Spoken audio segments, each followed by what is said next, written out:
Welcome back, kids, to another episode of Sit Crooked, Talk Straight. My name is Katie Myers. And I'm Leanne Jameson. And we are a couple of gal pals shooting the shit this morning about self-worth. We're jumping right in. Self-worth, where it comes from, the paradigm shift that is required in order to move about the world a little bit differently with confidence and with an abundance mindset. And as usual, like I said, we're just a couple of gal pals. We're therapists, we're life coaches, we're speakers, authors, moms, wives. We wear lots of hats, but during this time, we are really advocates for, we're women advocates in all of our days' work. So, like, this is where, right, like, this is where we get to, like, pour our intentional, undivided attention, focus on you, women and men. We know we have some men followers. We love you. But women have different struggles, internal struggles than men do. And that's not a judgment. That's just, it's factual. It's a fact. It's a fact. But it's cultural, it's societal, it's familial, right? Like, there is just lots of threads that keep us thinking and feeling different about ourselves for different reasons. And so I was sharing with Leanne before we started recording that I had a really big win over the weekend. I bought a new car, and new to me. And I've been manifesting. I think I started talking about an Audi back when I was in your program. So this is like years in the making, right? Yes. Like, I was like, I'm going to have an Audi someday. Like, I'm going to have an Audi someday. And this last weekend I bought an Audi. And the internal, so I'm going to kind of go through like the range of emotion. Yeah. Well, I want to point out too, I love that you brought up like this manifestation portion of it, because it's like, and I always just think about like what I've always thought about an Audi is like Jen Sincero, and like listening to her is like, it drives like butter, right? And it's just like her 100%. whole, you are a badass. That's, I think that's like right in the beginnings of it. And I know that she was a huge inspiration for you as well, or is a huge inspiration for you. And manifestation, and sort of like circling it back around to manifestation of like, sometimes quickly, sometimes slowly, always in the best and highest interest for all, right? So being able to look at, right, because sometimes people, I just had this panel on about dream manifestation in my Women on the Rise group. So it's like fresh on my mind of how we often think like, okay, well, I've done the work. I've done the internal work. I've been focusing on it. I've been writing about it in my journal for like a month, 2 months. Why the fuck isn't this happening yet? And there's so much more that goes into it. And I wanted to like sort of like segue into the emotions that the internal workings of like, I want this. Am I deserving of it? And matching those two up. And that's where it takes work.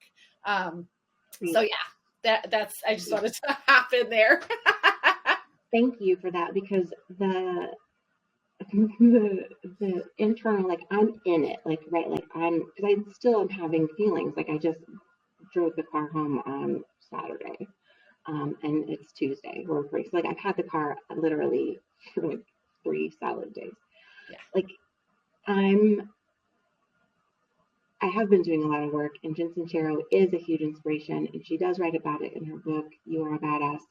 And I've done the money mindset course with you. I've done your program. I'm in therapy. I've worked through body image stuff. I've worked through money issues. I've worked through lots of different areas of self-worth. And that's kind of how we came to this, with the money aspect and self-worth, but also the paradigm shift for self-worth shows up in our body image. Yes. And self-esteem. And so like this all kind of flows together, but specifically around the car, we're shopping, right? Like, we're looking on Auto Trader, and I put on in the parameters, and I'm going to be honest with you, my parameters for a car, I love this. My parameters for a car were SUV, sunroof, heated seats, leather seats. I feel I didn't that. care. I didn't put in a year. I didn't care what year it was. I didn't put mileage in. I didn't even care if it didn't even get gas mileage. That I would have to put that. Those were my criteria. And so we're looking, and an Audi pops up as like a match, and I was like, oh my gosh, oh my gosh. A lot of other really fun cars popped up too, which was hilarious. But like, so now I'm in between the Toyota RAV4, which is, and they're the same year, Toyota RAV4, but it was really cute. It was really, I know, Leanne's making a face. So if you're Patreon subscribers, you can see her face of like, oh my gosh. A Okay, RAV4? RAV4? Why don't you just get a minivan? I like the RAV4. There are a lot of people that do, but like when we're talking about comparing an Audi to a RAV4. And that's also what Jen did. I know. She compared a Honda because she was like, I could get the reliable, sensible Honda, or I could get the sexy, fun Audi. Yes. And bitch got a sexy Audi. And I was like, I totally relate to that because I was going in between like financial, blah, blah, blah. Like, and they weren't that different. I'm going to be very honest. The pricing was not that different. It wasn't significant enough that I was like, okay, like the numbers don't add up. I'm going to go with the RAV4. Yeah. It was like the numbers are so close. The years were so close. But the internal bumping up against things inside of me was, it really boils down to, am I worthy of an Audi, a luxury car? Am I worthy of, do I deserve that? And it sounds like, let me back up just a second. We are coming from 1,000% white women privilege, right? Like, these are my problems. I mean, I have other problems, but this is right. Like, if you can take away the like superficial aspect of like, we're talking about cars, okay, like big deal. But if you can boil it down to, I don't have buyer's regret. I have buyer's discomfort because it is still butting up against self-worth. It is still butting up against this internal monologue, conversation that I've had forever. Yeah. Yes. Those things are not for me. Well, and I'm looking at it as far as just being able to understand the self-worth of it, but also, I don't know about you. This just popped up for me, but like, I know what my family said about those people who had the luxury cars. I know what my husband says about those people who have the luxury cars. And I know what I have said about those people who drive the luxury cars, right? So it's like this total internal conflict, and like all of that was happening. And it's funny because it still pops in my mind every once in a while where it's just like I'm driving and like whatever, like somebody cuts me off and they just happen to be driving a Beamer. My husband's like adamant. He's like, people with Beamers are the worst drivers ever. Like ever. It's like, so I have that always in my head. I'm like, oh God, what a dick. Like, anyway, but isn't it wild like how all of this stuff stays with us? And it's just like, as we're driving, it's like, am I worthy of this? And am I an asshole because I just bought this?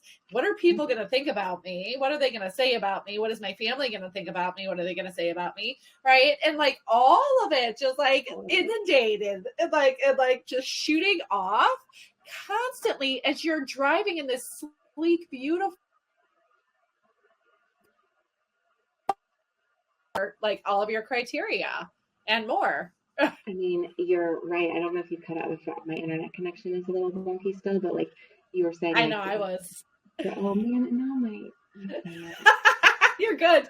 I don't. Anyway, maybe we can edit some of this out, Sarah. Or who's editing? Just let it roll. Go. So you're right. Like this internal dialogue while I'm in this sweet ride and wanting to appreciate and have like gratitude and loving the experience, while all of those messages, because I remember doing that exercise in your program, what are all the messages that you heard growing up? And I remember the two that stand out always the most that I reference the most are money doesn't grow on trees and you can't have your cake and eat it too. And then right below that or right next to that is the commentary that you just described of like, oh, well, those people, those, right, like they must really want to flaunt their money because they drive that car. They must really, right, like keeping up with the Joneses, huh? Like, and so in my internal work to try to let go of and lovingly release some of those old narratives, I have very much, when I see, even before this weekend, when I see people out in, when I see like a Maserati or like I'm trying to think like a Bugatti, or you don't see a lot of Bugattis, but when you see like something really fucking like sweet ass ride, and I'm not a car person, so right, like this is I know. this is my version of, but like I'll see it and I'll be like, that is, I intentionally am like, that is so lovely that like how beautiful that person is hopefully appreciating and like living their best life driving that car because it looks damn sexy from the outside. I hope they're right. Like I wish them well instead of like, Yeah, comparison on like the having to cut them down because the they have some. judgment. Yes. Judgment to make myself feel better about their success and luxury and financial whatever. And so, and by the way, y'all, we don't know what's going on in anybody's bank account. Exactly. They could be driving a Maserati and can barely make the payments, and they eat ramen noodles for dinner every single night. Like we don't know, right? So like really reining in my judgments and doing really good. But then now I'm driving this Audi, and then I park right, and I like walk to wherever I'm walking. When I'm walking back to my car, I'm like having to remember like what do I drive, because I've been in a rental. Like I was driving a Kia forever, and I was in a rental for almost a month, and now I'm in this Audi, and it's like what do I drive? And then I like look at it, and I'm like, yeah, and then there's the moment of discomfort, and then I just kind of settle into, I just kind of let it roll. But yeah, like it's so interesting how that still is, and I've done a shit ton of work around this, and it's still, this is another layer. You always say like when something else comes up, it's not that we didn't do the work before, it just means this is another layer. Yeah. Which I think has been so helpful for me in my growth and my journey. But you then mentioned body image, and so like as soon as you said body image, I was like, oh, here we go. Because that's another one, right? And again, the paradigm shift for women: self-worth, money, yes, body image. Yes. And why do we hang our fucking hats on it? And why does my camera keep zooming in on my face? Because it's very intense in this moment. So. So yeah, walk me through, because you said like this just came up recently, and like I want to hear more about like the paradigm shift from like your perspective and what you see in your program, and yeah. Going to happen. So absolutely, as you started talking about this, I was just talking to one of my clients yesterday about, she has no qualms with money. She is a powerhouse, attorney at 32, and just like loves it, like embraces financial flow, enjoys every moment of it, everything like that. So anyways, but her hang up is body image. And I said, because I was explaining to her, I said the two biggest paradigm shifts for women are money and body image. And she was like, well, how did those two even like connect with each other? I said, both of them, they have a deep, deep sense of self-worth. And, being able to look at, how worthy we are of luxury and of nice things and traveling. And I mean, again, it's not just material things, it's the experiences that we want. It's all of these different opportunities that do come with money, and recognizing, and even the, I don't know, this just came up for me too with like my kids and stuff, is having my mom or my grandmother or somebody in my ear, because we always, and I say this about my mom too, like she did differently in certain ways than my grandmother did with her, and I'm doing differently with my kids. We all do that. We all hopefully look at that, and we're like, how can we do differently, better in our mind, or just like different in a way that we can be loving. Anyways, but it's just like when I say yes to Maya's trip to Europe, when I say, yeah, we can go look at all the private schools that you want to, when I say, yeah, we're going to go to this trip on this trip to New York City for this, 2.5 days and do this and XYZ. And we're going to go look for prom dresses. It's really, what comes up in my head is like, oh my gosh, you're just spoiling your kids. They're going to be spoiled little bitches, blah, blah, blah, because that's what I was that's what I grew up with. You're just a spoiled little brat. Like you're just, anyway. So that's the whole money thing too, which then connects to our self-worth of like, I'm ungrateful. I don't deserve this. There are starving people in the world. And, if these are my problems, it just minimizes everything, which then minimizes our worth. Well, then with body image too, the self-worth, I think that that's obvious, right? It's just like we hinge so much on the way that we look or the way that we are portrayed. And then society then reinforces that. And it's so wild that this came up. Not wild, because, just in talking about like the, course of events that happened. I was telling Katie, I said, we always check in like, how you doing? I'm like, I could not sleep last night. I literally woke up at like 12:30, like actually it was 12:22. I'm like, oh, all the and then like again and again and again, I'm like, had all of these different thoughts. And body image popped into my head. I was thinking about like different titles for my book, like I'm shifting things. Anyways, I started thinking about the posters that hung in my room when I was 12, 13, 14, probably. And it was Kate Moss. And it was during her heroin chic era. Awesome. Right? And I started thinking about how this one picture of myself showed up in my mind of me and my boyfriend at the time at prom. And I was wearing this dress and it was pink and it was slim. And I felt like I was not thin enough. And I remember seeing my hips, like my hip bones sticking out of the dress. And recognizing that and knowing that like even then I still didn't feel good enough.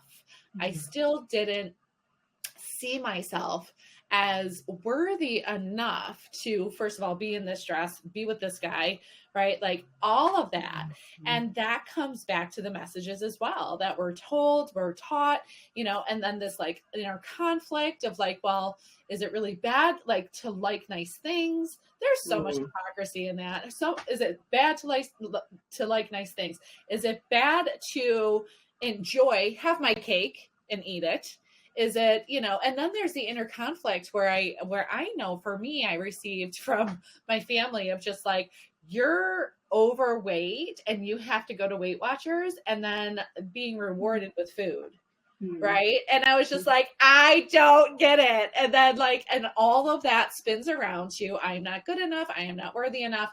And this is why it's a paradigm shift. That's why it's layer after layer after layer after layer of like, we're doing the work and we are far, I would say far beyond our ancestors in this work. And there's still so much more to even look at, right? As like, we're trying on that pair of jeans or we're trying on this shirt or we're trying on something different that might show a little belly. The work that I was doing with that one woman, she's just like, I really can't accept my body. She's like, I love my crop tops, and she's shorter and she's, stockier and like that's just her body build. Full figured. Yeah. And that's where, and it's just like looking at how she can embrace that. And she hit another like huge like resistance wall in it where it's like, okay, this is great. This is great that this is coming up, because she was taking her health to the next level, Mm-hmm. and signed up with a health coach, actually, Heather, BD. Yeah. So anyway, so it's just like, yeah, whenever we make like whenever we take that courageous action, we're going to hit another like form of like an opportunity to heal, just like you did with the Audi. And just like when we make a commitment to do something different in our lives, to up level our lives, we are going to have a little bit of resistance, which shows we're on the growing edge, which shows this is a fucking awesome opportunity to really lean into this. And that's where this deeper sense of self-worth comes from, of just like, this isn't about my body. I remember like that was not my motivating factor, nor is it still my motivating factor to go to the gym. Right? It's not, it's because I feel really good. I feel good. I love myself when I do it. Like, not because I'm shaming myself, but it's like, because I'm feeling good, because I am taking care of myself. Like I'm worthy enough to take care of, and I'm worthy enough to challenge some of these old messages. I love that. And I connect with it. It lands so much for me, especially like this morning I was at Orange Theory, and whenever like go in the bathroom, right, like I always look in the mirror. And I always have this moment of, and it just lasts like a millisecond, but like when I look at myself in the mirror, I either identify right away if I'm happy with it or not happy with whatever it is that I see. Yeah. But like this morning, I just felt healthy. I just felt capable. I just felt strong. I didn't feel the shame or the negative judgments about like body, like was that sticking out, was that not where I wanted it to be, was that not good enough, was that right, like judging it, but just being like, and very similar to what you said, like I don't work out today, thank God, oh my God, thank God I don't work out today, right, bulimically like I used to like burn calories or lose body fat or to shrink. Same. It is now like, how can I just love this? I mean, I look down at myself and I'm like, my body is fucking amazing. Yeah. Like it like lets me, like I was running with Sloan and our dog last night. Like we were, worked out this morning. Like we go on hikes. Like this body is so capable and so strong. And I hated it for so long. And it even reminds me, like there's a section, a pretty big section in my book, Being Seen, that talks about like one of my lowest moments, and I talk about the high that comes from these like hard, just addictive behaviors. Yep. I was in Canada for a little bit. I had not eaten really anything of substance for several days. I just lost water weight. It was just water weight. Yeah. But I could fit into smaller clothes, and I remember the high of that was so intoxicating. And then I went home and ate all the things, and then hated myself and felt shame and self-loathing, and my self-worth just went out the window. Yeah. And so like that cycle, that like fucking cycle that we get into. And so I think what I'm hoping that listeners hear, at least from both of our stories, is one, and I say this I think every episode, like you are not alone. If you are struggling with any of the finance stuff, any of the self-worth stuff, any of the body image stuff, self-esteem, etc., you are not alone. You might be thinking to yourself, yeah, I know, but now what? Like, big deal. Other people struggle with it, but I don't want to anymore. This is where I think a lot of Leanne's work comes into play, is allowing yourself to confront some of these paradigms, some of these old messages that you have been feeding yourself, no pun intended, but that you have been exposing yourself to, and really challenging the narrative, right? Like really, I remember, I keep coming back to your program because it was so pivotal, but like writing down all of the beliefs about money, and then writing down the opposite. So it was like, money doesn't grow on trees. And so the opposite was, I could have wrote, money does grow on trees, but I wrote, money is abundant and it is everywhere and it is flowing to me right now. Yes. And the more I focused on that, the more I shifted internally, externally. My bank account shifted actually as a result of all of that. I mean, there really was some tangible, very tangible results from that. like Yes. body image too. Like, hey, fat ass. Like I can remember calling myself fat ass to get myself out of bed to go out to work out in the morning. I would Yes. never say that to myself today. Like, Right. thank God. And so if you are one that's like, okay, I do have this pretty harsh critic, negative um, person inside of me that says these ugly things about my body, begin to, and I'd love to hear your feedback too, but because I did this in your program, like begin to write down and read it every single day, just how much you are so grateful for the body that works for Mm, you, that mm-hmm. it may not be perfect, but does it digest food somewhat normally? Right. Does it regulate blood sugar normally? Can you breathe without an oxygen tank? Can you, right, like get It's loving the body that you're in, right? And instead of trying to change it constantly and then thinking when I get here, that's when I'll be happy, because that, or that's when I'll be worthy enough. That's when I'll be lovable. That's when I'll be, like, what do I want to say? Oh my gosh, I can't think of the word, but just like, basically it comes down to worthy, the message that we hear and the message that my client heard growing up is thinner people get thinner, and prettier women get the job. Like they have a higher, better advantage over others. And so overcompensating, this is something to know too. Like, well, maybe you're not sure if you have this like underlying like belief system, but it's just like if you're overcompensating in all of these other areas, like, well, I'm really, really smart, like I have to be the best at everything, I have to be this and I have to be that to overcompensate for what I'm lacking, right? And that was a big thing where it's just, and the thing that sucks is that, like, yeah, society does do that. Like the studies show that that is true, and we have a long way to go in society of just like being able to look at the whole person.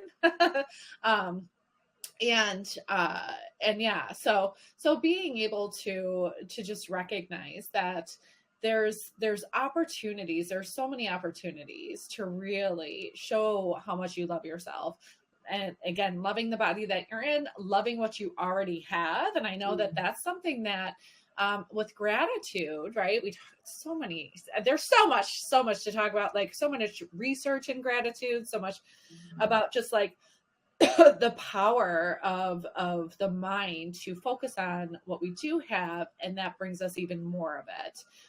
And that's that shift that you were saying of just like recognizing, right? And I know that's something that I write down in my journal too, is almost daily. I look at like, I'm so grateful for my body because it has allowed me to get up this morning and to go and ride the bike and play with my kids and play soccer and all of these things, where I think of like, I have friends that really, they have so like medical issues. They can't digest the food, right? They have to. So, again, it's recognizing, it's not belittling any of my stuff or comparison or anything like that. I guess it is a comparison of just like, I am grateful because I know not everybody has this opportunity. Not everybody has, the choice, just based upon their genetics and body. Well, and I think like drawing attention to that, like comparison versus just a perspective shift, because on the outside, I think they look almost identical. But what's different is the internal. Is that when we're comparing, usually there's judgment involved. When we shift our perspective, there's usually more kindness and compassion that's involved. And Yes. so, yeah, this isn't about like who's got it better and who's got it worse. And well, we call it comparative suffering. There's no benefit in that. Don't do it. There's no benefit in it. But yeah, shift your perspective, change the lens that you're looking at things through. If everything looks and feels like shit, probably because you are looking at it through the lens of everything is shit. And the more you think about that, the more it grows, the more you will experience it. And I love that you talked about like, there is no there. Right? Like, there's no there. There's no, like, the finish line isn't when I'm going to feel like I've achieved something, because there's no finish line. There is no there. Yes. Wherever you go, there you are. You are where you are at any given time. you are still there when you get there. Right. You are still the person that's there. You're still you. Unless you've done the internal work, and this is really key, unless you've done the internal work to change the belief system, you will be no different if you have $100,000 extra cash in your bank account or you are 5 sizes smaller than you are today. If you have not done the internal work, it won't matter. There's no there. You didn't arrive and all of a sudden, like, okay, now I'm happy. No, you're still you. You're still you. It's only that, like, it's what you were just talking about is truly the short term, right? There's like a short term, like, yes, I did it, and then it just dissipates, and then you're looking immediately to the next thing, to the next thing, to the next thing, because you're not feeling worthy regardless, right? It's and that's the power of the internal work, and not hanging our hat, like you said, or hinging our worth on anything outside of us to tell us, right? So being able to just like lean into the discomfort, the buyer's discomfort, the discomfort of like trying on something different in what you think is sexy, and embracing the body that you're in is all of the work that we do, so that we have joy every single day. Not just, I mean, and don't get me wrong, life is up and down, you know, I know this, but like having joy every single day, having gratitude every single day, being happy right here, right now, and being happy tomorrow, and being happy the next day, because that leads to the long term, not just like this happy, I'll get happy when here, and then being miserable the rest of the time. Like, that's not a life worth living to me. So moral of the story, buy the fucking Audi and wear the fucking crop top. That is the takeaway. If you heard nothing else today, go buy an Audi and wear a crop top while you're doing it. I love it. Oh my gosh. So yes. And again, just letting you know that you are not the only one that struggles with this. And we have so many amazing women that we can connect you with, that can tell you, I see you, I feel you, I hear you. And that is one of the most powerful things. Truly, it is in this world today where there's this like loneliness epidemic. So being able to bring it back to, we are all here together. We are all, you know, fighting the good fight and loving the good love, and whatever it is that you're doing, right? We're all here together, and we are hoping that we can offer some inspiration and guidance along the way. So we want to thank you so much for joining us. We are truly honored for each and every one of you showing up and listening. If you know somebody that could benefit from this, please share it. What do we say? Like, share, subscribe. And as always, we are always sending so much love and light. And please stay curious. Please stay compassionate. And let your light and your legacy shine. So, mwah.